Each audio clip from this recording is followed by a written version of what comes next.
bukan LPSK ragu untuk bisa memberikan perlindungan, Mbak. Tapi maksudnya bahwa beberapa kali LPSK sudah berusaha tapi tidak bisa mendapatkan keterangan.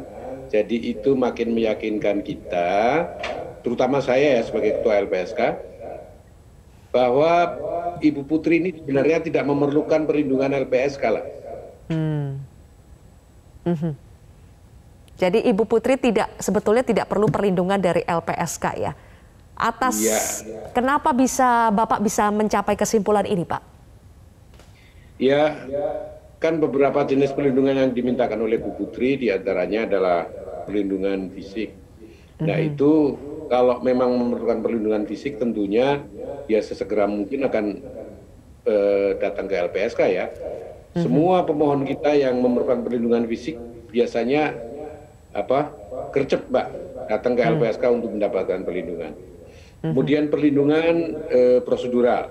Perlindungan prosedural itu diberikan kepada terlindung sehingga mereka punya hak untuk didampingi oleh LPSK di dalam setiap proses peradilan yang berjalan, baik itu di tingkat penyelidikan, penyidikan maupun di pengadilan ya. Ini pun begitu karena yang bersangkutan saya dengar juga dipanggil oleh Barreskrim bisa hadir. Ya sebenarnya kan kalau sudah terlindung LPSK mestinya didampingi oleh LPSK. Tapi ini ternyata bisa juga tanpa didampingi LPSK yang bersangkutan bisa hadir. Jadi perlindungan prosedural pun sebenarnya tidak diperlukan. Kemudian asesmen psikologis. Bu Putri itu sudah punya pendamping psikologi yang cukup banyak. Dan saya kira untuk pemulihan psikologi kalau ada itu sudah cukup memadai. Nah, kemarin kita tetap bersikeras untuk mengadakan asesmen psikologis, itu kan bukan untuk itu, tetapi untuk mendalami, mencari sebab-sebab beliau ini trauma apa, gitu. Apakah karena kekerasan seksual atau karena apa? Baik. Pak Hasto, dengan melihat pasal yang dijeratkan kepada para tersangka kasus kematian Brigadir Yosua, yaitu pasal pembunuhan berencana, apakah itu berarti kecil kemungkinannya dugaan pelecehan seksual yang selama ini dikatakan bahwa dialami oleh Ibu Putri akhirnya juga tidak bisa diteruskan, Pak?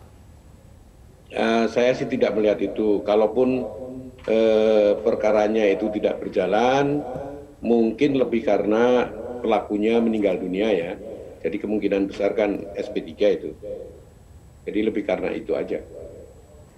Bagaimana dengan berkaitan dengan pasal-pasal yang dituduhkan kepada Baradae itu misalnya atau pada para pelaku, saya belum melihat relevansinya.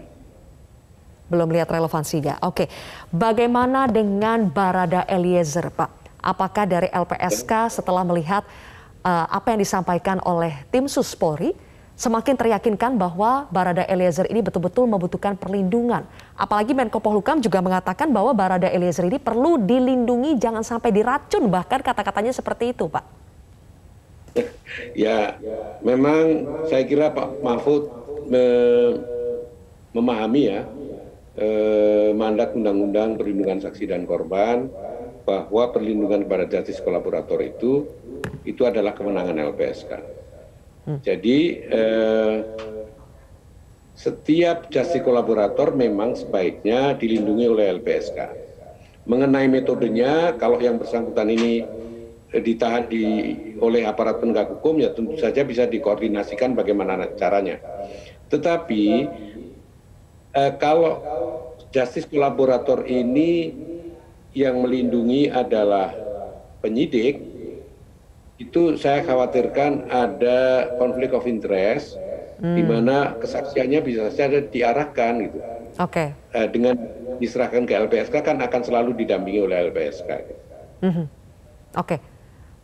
Berarti LPSK sejauh ini tinggal menunggu saja ya, Pak. Apakah nanti segera akan ada keputusan JC dari Eliezer ini akan diterima atau tidak dari LPSK? Tinggal tunggu waktu saja ya, Pak? Ya, kami memerlukan bertemu dengan Eliezer untuk meyakinkan bahwa yang bersangkutan memang bersedia menjadi justice collaborator dan juga memenuhi syarat untuk menjadi justice collaborator. Oleh karena itu, saya kira LPSK akan segera berkoordinasi dengan Kabar Eskrim